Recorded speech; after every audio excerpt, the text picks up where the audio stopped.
guys, kumusta kayo? Panibagong araw sa ating lahat. Kalalabas lang pala namin ng company ngayong umaga. At ngayong araw nga pala ay rest day ko sa trabaho. At 2 araw ako magpapahinga at pagbalik ko pang umaga na. Hinintay nga pala namin yan si Sir Phil ang paglabas ang PIC namin sa panggabi dahil magkakasabay kami na pupunta sa parking lot na kung saan nakaparada aming mga motor. At kasabay din namin dyan si Jello at si Sir Libay ang isa sa mga pioneer dito sa company namin.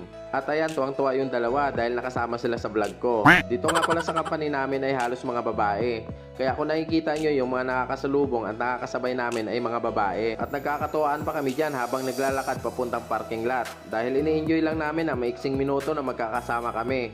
At paglabas ng company ay may kanya-kanya ng obligasyon sa kanya-kanyang pamilya. Kaya ang ganitong environment sa trabaho ay dapat kapag papasok ka at uuwi ay dapat nakangiti at masaya para hindi apektado ang trabaho. At pagdating nga namin ng parking lot sa di inaasahan nakasalubong ko ang dati kong katrabaho 10 years ago na ang nakakaraan. At nagulat din siya dito din pala ako nagtatrabaho. Habang kausap ko ang dati kong katrabaho ay hindi ko namalayan na nakaalis na pala ang aking mga kasama. Kaya dali-dali na rin ako pumunta sa motor ko para makaalis na rin agad. At nang makaalis ako, naabutan ko ang dati kong katrabaho bago lumabas ng guardhouse.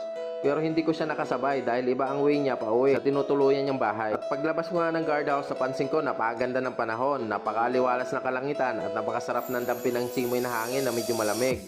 Kaya napakasarap huminga ng malalim at sabihin sa sarili na balang araw sa atin rin umayon ng kapalaran. Siya guys, masyado na tayong madrama. Hanggang dito na lang ang video ko. Maraming salamat sa lahat ng sumusuporta. Kita-kits ulit sa mga susunod nating mga video.